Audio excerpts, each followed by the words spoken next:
They ran away from him as fast as they could. This was 20 years ago. Now, we see racist tropes emanating from the White House itself. And we see others welcomed at the White House or encouraged by the president. And this has got to stop. And I know there's some folks out there who say, you know, look, I don't like all that stuff, but I'm just in it for the economic policy. Now, I think the economic policy is terrible too.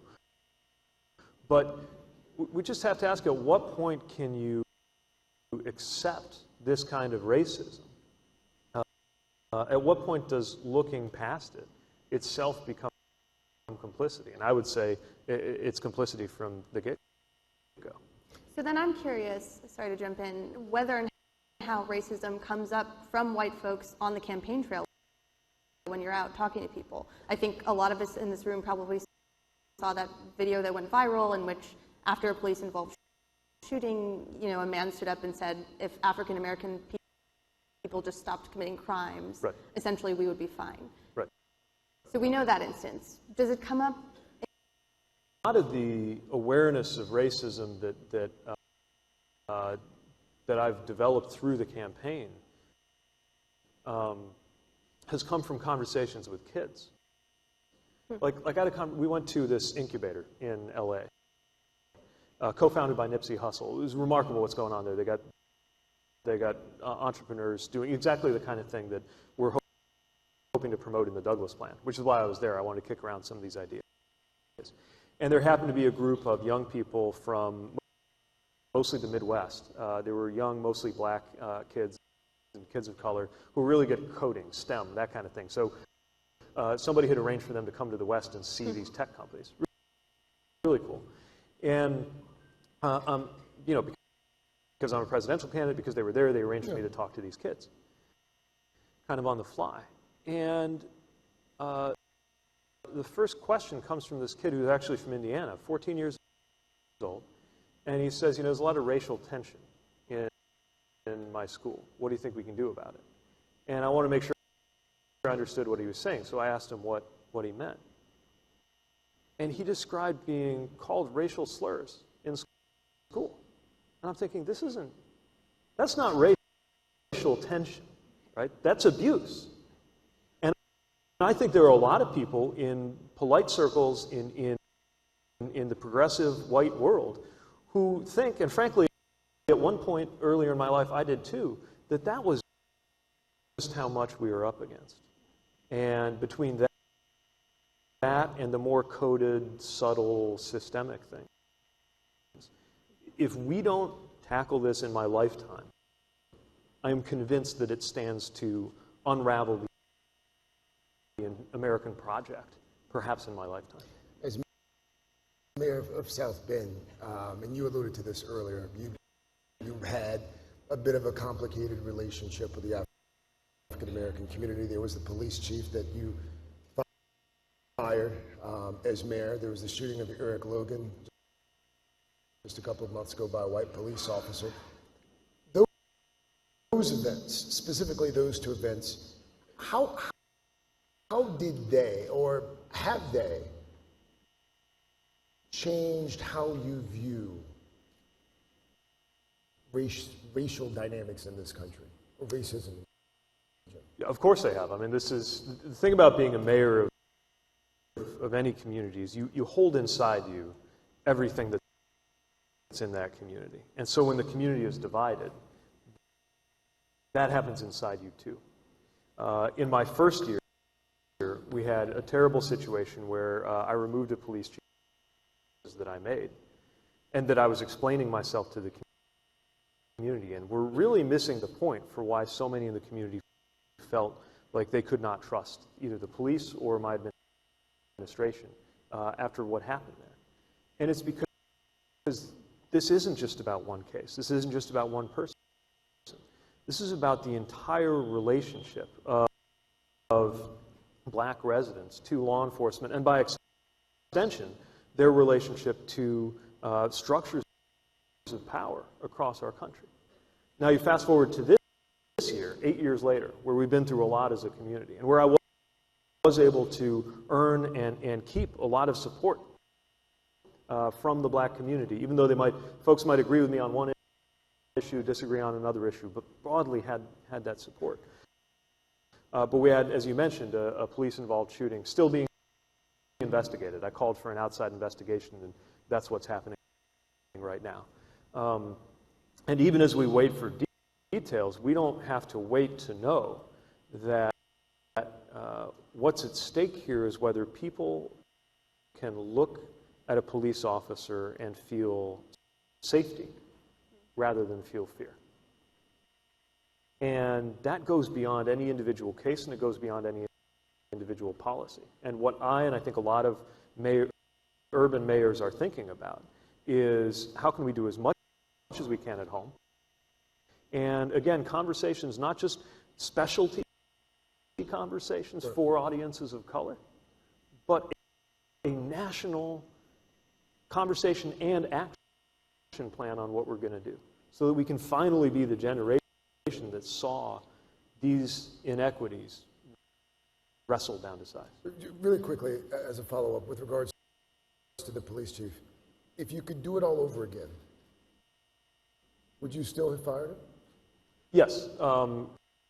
When somebody I've appointed, when I have to find out from somebody else that they're being investigated by the FBI, it changes my ability to trust them as a public safety advisor. But, no, but I don't mean to be cute about it, because it was a really tough, there's several things I would have done differently. First of all, I would have sat down. We had a complicated and awkward phone conversation. I would have just sat down and explained why I did that.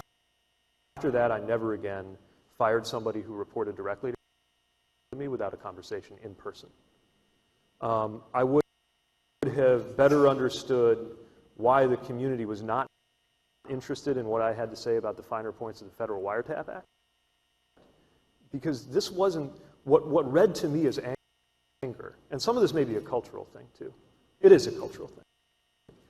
Some of what read to me as anger, and just as a human being, especially a 29-year-old mayor in my first few months, the people I would call if I'm in danger are the people I don't feel safe around. And I came to understand that slowly and the hard way, but I came to understand that as mayor. How do you respond to criticism of your own response from the black community to the latest officer-involved shooting back home? And given the strenuous obligations of the office of the presidency to respond to situations like Ferguson, are there lessons that you've learned that you would apply there? Yeah, very much so. And look, not everybody will agree on our response, but our response has included drawing the community into a process to learn about and shape and reform, if necessary, everything from how we do body cameras, which we introduced last year but did not serve us well this time because they weren't active. And again, this may be just a matter of culture, in a way. But at the end of the day, people wanted to see you emote more. Yeah, and I get it. But this is ultimately about results. It's about what we can do to make people safer. And of course, our response to this as a community is ongoing. What a president has to do is not just implement good policies, but call people to their higher values. And especially in a post-Ferguson environment, we need to have a president who is capable of letting different parts of the country know that this is not a zero-sum game. That, for example, there is nothing anti-law about demanding racial justice. It's just that the law has to actually be just or be applied in a just fashion. We should live in a world where being emphatically pro-minority and emphatically pro-police would never come into tension, would never be things that would run against each other. But we know that it's not reading that way right now. And this can't just be fixed by a mayor or by a president. I'm not here to say that I became mayor and we solved racism or discrimination or poverty or violence in our city. What I'm here to say is that it matters playing the instruments. The president's conducting and calling the tune. And you need to have a president who has some sense of what's at stake. And for those experiences that the president can't know by lived experience, right? I don't know what it is to be a woman. I don't know what it is to be black. But I am committed to empowering those who can bring that to the table. And I've learned the hard way what happens when people don't feel included or empowered. Mayor Pete, thank you so much. 2 minutes. You have 2 minutes to make some closing remarks. Okay.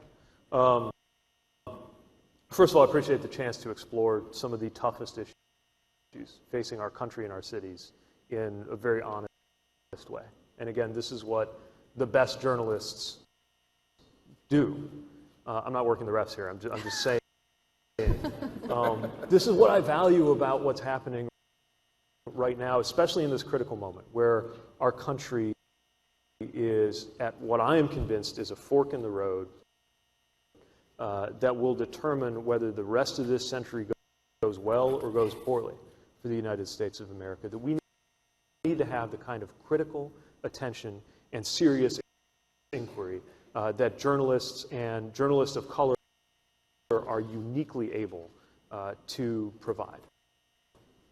That what is at stake in this presidential election is, in my view, what is unbelievably ugly, as it is proving to be right now. And this is why I am running at a moment when this is, needless to say, a non-obvious career move for a Midwestern mayor in his 30s. But I also know why this is the only moment in the history of the Republic when somebody like me doing something like this would get as far as we've gotten. It's an awareness that we can't recycle the same arguments, the same ideas, often the same faces, that have dominated Washington for literally as long as I've been alive. That we need to break through with something different. This is not about making America great again, because there is no honest politics that revolves around the word again. This is about deciding how to make the future better than the past. And because the very lives of my generation depend on it, and because of everything I have learned through the good, the bad, and the ugly of guiding a low-income, diverse city through a transformation in our trajectory. I am prepared to do it, and that's why I'm running for president. Thank you for your time. Thanks for asking.